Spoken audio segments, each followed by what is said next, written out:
Hello friends, आप सभी का स्वागत है आज के इस वीडियो क्लास में। और आज के इस वीडियो क्लास में हम लोग ज्योग्राफी के वन लाइनर जो लुसेंट का बुक है उसे पढ़ रहे हैं। और यहाँ पर हम लोग आज चैप्टर नंबर 6 पढ़ रहे हैं जो कि है महाद्वीप के बारे में। ये हमारा लुसेंट का ज्योग्राफी का वीडियो सीरीज चल रहा है जिसके अंतर्गत आज हमें महाद्वीप के बारे में पढ़ना है। हालांकि ये चैप्टर ज़्यादा लंबा है, तो यहाँ पर हम एक एक महाद्वीप को करके करने वाले हैं। आज सिर्फ हम यहाँ पर महाद्वीप के निर्माण और महाद्वीप को समझने वाले हैं। चलिए शुरू करते हैं आज के इस वीडियो को। देखिए, यहाँ पर परिभाषा है महाद्वीप का। पृथ्वी पर भूभाग की सबसे बड़ी इकाई को महाद्वीप कहते हैं। यदि पृथ्वी को समझना है तो उसके समझने के तौर में यहाँ पर जो महाद्वीप है वह सबसे बड़ी इकाई होती है। ठीक है, पृथ्वी के 29 से 30% भाग पर महाद्वीपों का विस्तार पाया जाता है। यानी कि जो हमारी कुल पृथ्वी है, कुल पृथ्वी के 29 से 30% भाग पर क्या है, महाद्वीप है। तो बाकी जो बचे 70 से 71% हम कहें तो यहाँ पर क्या है, यहाँ पर समुद्र है, जल है, या फिर हम कहें तो महासागर है। ठीक है, तो 29 से 30% भाग पर महाद्वीपों का महाद्वीप है और बाकी के जो 70 से 71% भाग है वहां पर जल विद्यमान है। ठीक है, महाद्वीप विवर्तनिकी प्रक्रिया से अलग हुए हैं। संपूर्ण पृथ्वी का स्थल 7 महाद्वीपों में बटा हुआ है। यहाँ पर एक बात कही जा रही है, महाद्वीप जो है विवर्तनिक प्रक्रिया द्वारा अलग हुए हैं। यानी कि जो महाद्वीप आज हम देखते हैं वह किसी समय में आपस में सटे हुए थे। ठीक है, आपस में जुड़े हुए थे जो कि विवर्तनिक क्रिया से अलग हुए हैं। ठीक है, अब यहाँ पर बात हो रही है कि संपूर्ण पृथ्वी का क्षेत्रफल 7 महाद्वीपों में बांटा गया है। जो हमारे महाद्वीप हैं उनकी संख्या कितनी है, 7 है। ठीक है, अब कौन कौन है ये देख लेते हैं। पहले नंबर पर एशिया है, दूसरे पर यूरोप है, तीसरा नंबर अफ्रीका, चौथा उत्तरी अमेरिका, पांचवा अंटार्कटिका, छठा दक्षिण अमेरिका और सातवां ऑस्ट्रेलिया। ये कोई कर्म नहीं है, आप कैसे भी याद करें, बस इनका नाम आप याद कर लीजिए। ठीक है, बाकी इनकी जो विशेषता है हम आने वाले वीडियोज में पढ़ने वाले हैं धीरे धीरे। ठीक है, क्योंकि अगली वीडियो जो होगी वह सिर्फ एशिया महाद्वीप को लेकर के होगी कि एशिया महाद्वीप की क्या विशेषताएं हैं और यहाँ पर कैसे लोग निवास करते हैं, ये सारी चीजें हम पढ़ेंगे आगे की वीडियोज में। यहाँ पर सिर्फ हम महाद्वीपों के बारे में पढ़ रहे हैं। देखिए, यहाँ पर हम लोग बात करते हैं कि जो महाद्वीप है वो कितने हैं, 7 हैं। यहाँ पर आप उनको देख सकते हैं मैप पर भी। जैसे कि यहाँ पर आप देखेंगे तो ये हमारा एशिया महाद्वीप है। एशिया महाद्वीप सबसे बड़ा महाद्वीप है जिसमें हमारा देश भारत भी आता है। ये रेड कलर से आपको दिखाया गया है। उसके बाद यूरोप महाद्वीप आता है एशिया महाद्वीप से सटे हुए। यहाँ पर जो आपको अलग दिख रहा है अलग कलर से, ये जो है गहरे लाल रंग से, ये जो है ये यूरोप महाद्वीप है। उसके बाद यहाँ पर आपको अफ्रीका दिखेगा। अफ्रीका महाद्वीप जो है ये पीले कलर से आपको दिख रहा होगा, ये जो है ये अफ्रीका महाद्वीप है। और यहाँ पर आप देखेंगे तो नॉर्थ अमेरिका और साउथ अमेरिका ये दोनों एक जगह हैं, इनको भी आप एक साथ समझ सकते हैं। नॉर्थ अमेरिका और साउथ अमेरिका, ये जो गहरे हरे रंग से हैं ये क्या है, नॉर्थ अमेरिका है, साउथ अमेरिका है। ठीक है, ये गहरे रंग का जो है वह गहरे हरे रंग का ये साउथ अफ्रीका है। उसके बाद ये हल्के हरे रंग से जो है ये नॉर्थ अमेरिका है। तो आप नॉर्थ अमेरिका का विस्तार देख सकते हैं और उसी के साथ साथ आप साउथ अमेरिका के विस्तार को भी देख सकते हैं। यहाँ पर अंटार्कटिका है, ये जो है अंटार्कटिका है, नीचे यहाँ पर आपको दिख रहा होगा ब्लू कलर का, ये अंटार्कटिका है यहाँ पर। ठीक है, यहाँ पर ओशिनिया है और इसी को ऑस्ट्रेलिया के नाम से भी जाना जाता है। तो ऑस्ट्रेलिया महाद्वीप यहाँ पर आपको दिख रहा होगा। ठीक है, ये हमारा ऑस्ट्रेलिया महाद्वीप है। चलिए, ये थे महाद्वीप जिनको आप मैप के माध्यम से देख रहे थे। चलिए आगे बढ़ेंगे, महाद्वीपीय विस्थापन का सिद्धांत समझेंगे। हम लोगों ने अभी बात किया कि जो महाद्वीप का निर्माण हुआ है, जो वर्तमान स्थिति है ये महाद्वीप का, ये पूर्व में ऐसा नहीं था। पूर्व में सारे महाद्वीप एक जगह थे, एक साथ जुड़े हुए थे।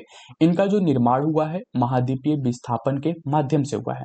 अब हमें समझना है कि आखिर ये महाद्वीपीय विस्थापन है क्या और इस सिद्धांत को किसने दिया था। ठीक है, तो दो चीजें यहाँ पर हमें समझना है। चलिए आगे बढ़ते हैं, सिद्धांत का सबसे पहले परिचय देखते हैं। यहाँ पर है महाद्वीपीय विस्थापन का सिद्धांत। महाद्वीपीय विस्थापन का जो सिद्धांत है, जर्मन मौसम विज्ञानी, ध्रुवीय अन्वेषक, खगोल शास्त्री और भूवैज्ञानिक अल्फ्रेड वेगनर द्वारा प्रतिपादित किया गया था। तो यहाँ पर जो महाद्वीपीय विस्थापन सिद्धांत है, ये सिद्धांत किसके द्वारा दिया गया था या फिर कौन प्रतिपादक है, अगर ये आपसे कोई पूछे तो इसका आंसर हो जाएगा वेगनर थे। ठीक है, वेगनर थे। अब ये वेगनर कौन है, तो इनके बारे में जो हमें जानकारी यहाँ पर मिलती है कि ये एक जर्मनी के मौसम विज्ञानी थे, साथ ही साथ ये ध्रुवीय अन्वेषक भी थे और ये खगोल शास्त्री और भूवैज्ञानिक भी थे। इनका पूरा नाम अल्फ्रेड वेगनर है। ठीक है, वास्तव में महाद्वीपीय बहाव के जनक के रूप में इनको जाना जाता है, यानी कि ये महाद्वीपीय विस्थापन सिद्धांत के प्रतिपादक थे अल्फ्रेड वेगनर, और इनको महाद्वीपीय बहाव के जनक के रूप में जाना जाता है। देखिए अब यहाँ पर बात ये हो रही है कि महाद्वीपीय जो विस्थापन सिद्धांत है वो क्या है। महासागरीय तल पर महाद्वीपों की गति को महाद्वीपीय विस्थापन के रूप में जाना जाता है। तो जो महासागरीय तल है उस पर महाद्वीपों की जो गति होती है वो क्या होती है, वह महाद्वीपीय विस्थापन की उस गति को ही महाद्वीपीय विस्थापन के रूप में जाना जाता है। इस बहाव की प्रक्रिया को पूरा करने में लाखों वर्ष लग जाते हैं, यानी कि जो महाद्वीप है वो जो गति करती है वो गति बहुत ही धीमी होती है और वो लगातार गति करती है, और धीमी होने की वजह से इसे लाखों वर्ष लगते हैं। ठीक है, आगे हम समझेंगे कि इसे कितना समय लगा आज के वर्तमान जो हमारी महाद्वीपों की स्थिति है वैसे तक पहुंचने में। ठीक है, ये आज का आप हम देख रहे हैं जो स्थिति है हमारे महाद्वीपों का या हमारी दुनिया का, वो इस तरह से है। ये वर्ल्ड मैप है, आप इसे पृथ्वी की मैप भी समझ सकते हैं, क्योंकि पृथ्वी की जो मैप होती है वो ग्लोब पर ज्यादा समझ में आती है, और इसको अध्ययन के लिए हम क्या करते हैं, फ्लैट पेज पर एक पेज पर इसको जब उतारते हैं तो इसमें थोड़ी सी ये 2D डायमेंशन में हो जाती है, चीजों को वो यहीं पर छोड़ते हैं, आगे समझते हैं।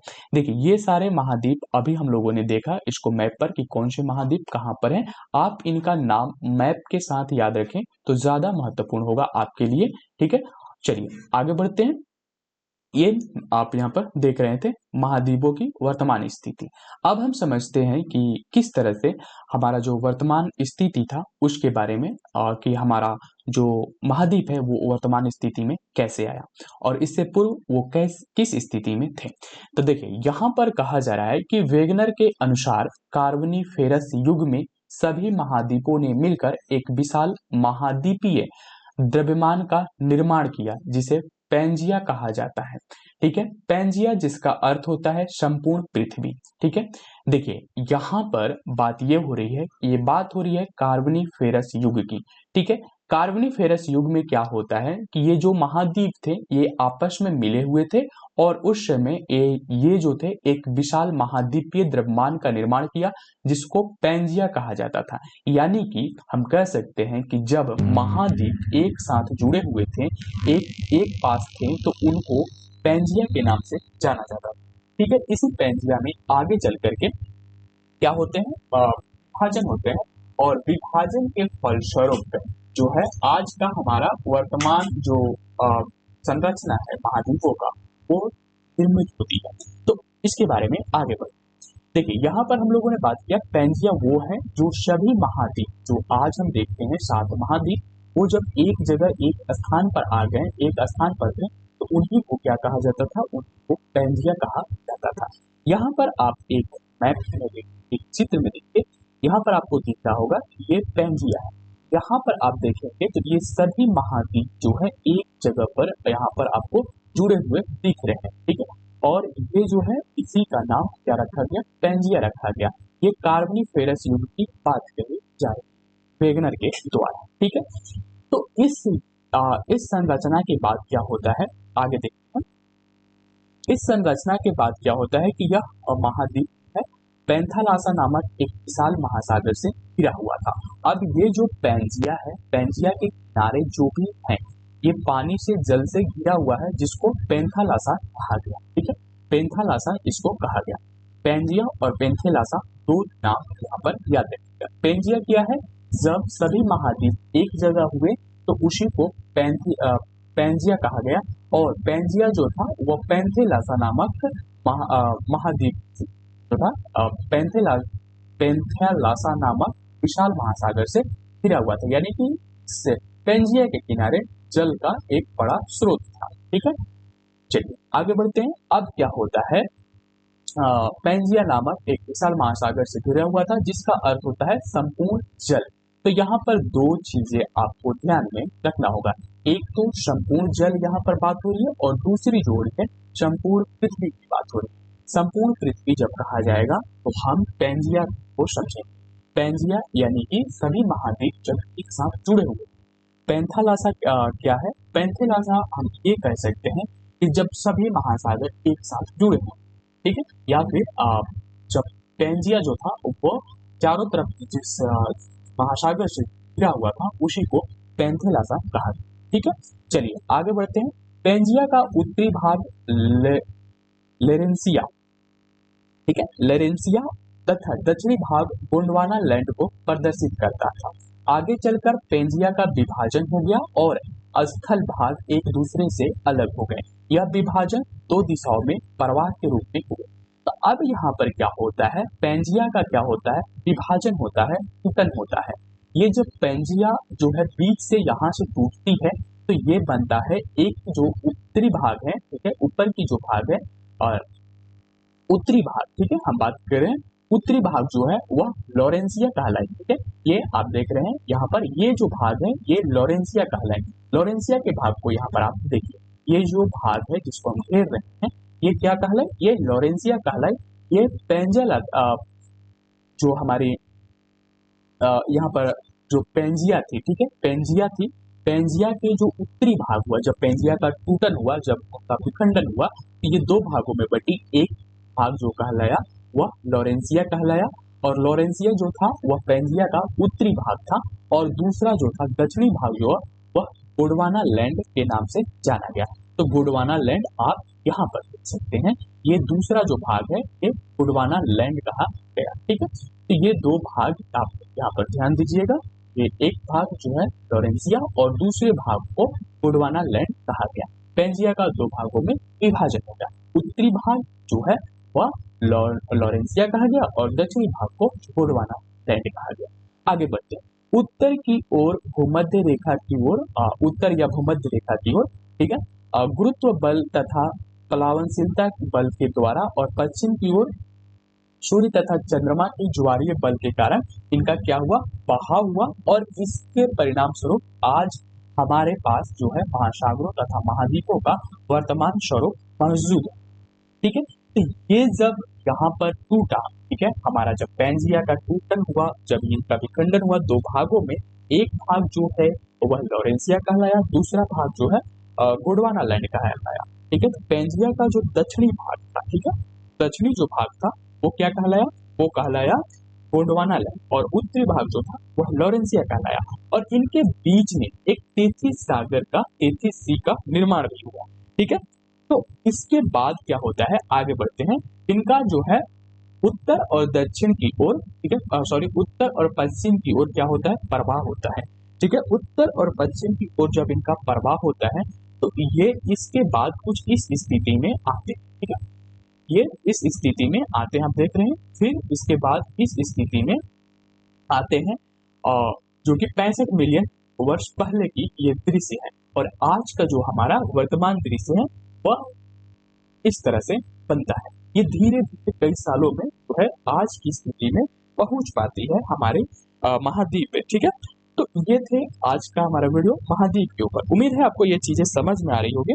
ठीक है, तो यहाँ पर जो हम बात कर रहे थे कि पेंजिया का जो उत्तरी भाग क्या था, लॉरेंसिया था, और आगे चलकर पेंजिया का विखंडन हो गया था स्थल भाग एक दूसरे से अलग हो गए। यह विभाजन दो दिशाओं में प्रवाह के रूप में हुआ, उत्तर की ओर या भूमध्य रेखा की ओर प्रवाह गुरुत्व बल तथा पवनशीलता के बल द्वारा हुआ, जबकि पश्चिम की ओर प्रवाह जो हुआ सूर्य तथा चंद्रमा के ज्वारीय बल के कारण हुआ माना गया। ठीक है, ये तो नियम दिए गए थे, जो सिद्धांत दिए गए थे, उसके अनुसार ये माना गया कि इस तरह से प्रवाह हुए होंगे। और बाद में चल करके धीरे धीरे कई वर्षों के समय लगे, जैसे कि जुरेसिक के ईयर में जब था, जुरेसिक काल में हमारी पृथ्वी जो संरचना थी इस तरह की थी। उसके बाद ये 65 वर्ष पूर्व जो थी ऐसी संरचना थी, और आज की वर्तमान संरचना इस तरह से बनी। ठीक है, तो यही था जो हमारा सिद्धांत था, महाद्वीप के विस्थापन का सिद्धांत। तो आज के इस वीडियो को हम यहीं पर समाप्त करेंगे। अगली जो हमारी वीडियो आएगी वो एक एक करके एक एक द्वीप पर हम पढ़ेंगे। तो सबसे पहले हम एशिया द्वीप को अगली पढ़ेंगे। ठीक है, अगर अभी तक चैनल को सब्सक्राइब नहीं किया तो सब्सक्राइब कर लीजिए। मिलते हैं अगली वीडियो, इसमें हम लोग पढ़ेंगे एशिया।